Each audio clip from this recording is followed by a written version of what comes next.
Dressing couch లైంగిక వేధింపుల ఆరోపణలు మలయాళ ఇండస్ట్రీని కుదిపేస్తున్నాయి. ఇప్పుడు దీనికి డ్రగ్స్ మరకలు అంటుకోవడంతో సంచలనం రేపుతోంది.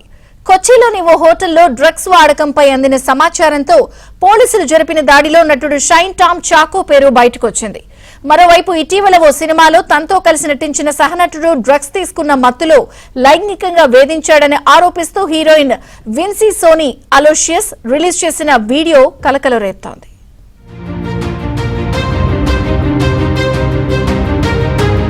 కేరళలోని కొచ్చిలోని ఓ హోటల్లో డ్రగ్స్ వాడుతున్నట్లు పోలీసులకు సమాచారం అందింది.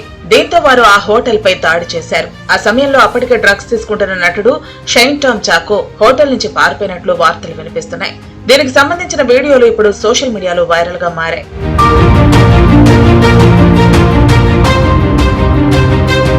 కాగా ఇటీవల ఓ సినిమాలో తనతో కలిసి నటించిన సహనటుడు డ్రగ్స్ తీసుకున్న మత్తులో లైంగికంగా వేధించాడని ఆరోపిస్తూ హీరోయిన్ విన్సీ సోనీ అలీషియస్ రిలీజ్ చేసిన వీడియో సోషల్ మీడియాను షేక్ చేసింది.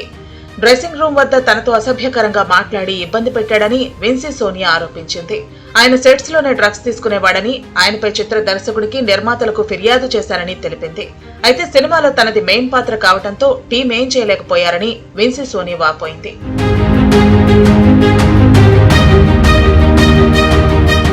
ఆ నటుడి పేరు వీడియోలో విన్సీ బయట పెట్టలేదు. కానీ అంతకుముందే షైన్ టామ్ చాకోపై నటుల సంఘానికి ఆమె ఫిర్యాదు చేసింది. డ్రగ్స్ మత్తులో తనతో అనుచితంగా ప్రవర్తించాడని ఆమె ఆరోపించింది. విన్సీ తెలిపిన వివరాల ప్రకారం సూత్రవాక్యం అనే సినిమా సెట్ లో ఈ ఘటన జరిగినట్లు సమాచారం.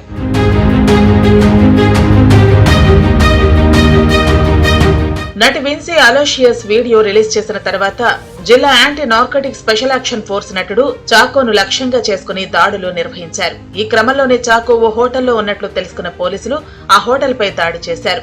ఈ క్రమంలోనే గది 314కి తలుపు తెరిచినప్పుడు షైన్ పోలీసులను చూసి కిటికీలోంచి తప్పించుకున్నట్లు తెలుస్తోంది. దీనికి సంబంధించి హోటల్ 3వ అంతస్తు నుండి ఒక వ్యక్తి మెట్లు దిగుతున్నట్లుగా సీసీ కెమెరాల్లో కొన్ని దృశ్యాలు రికార్డయ్యాయి. ఆ పారిపోతున్న వ్యక్తి నటుడు చాకోనే అని పోలీసులు చెబుతున్నారు.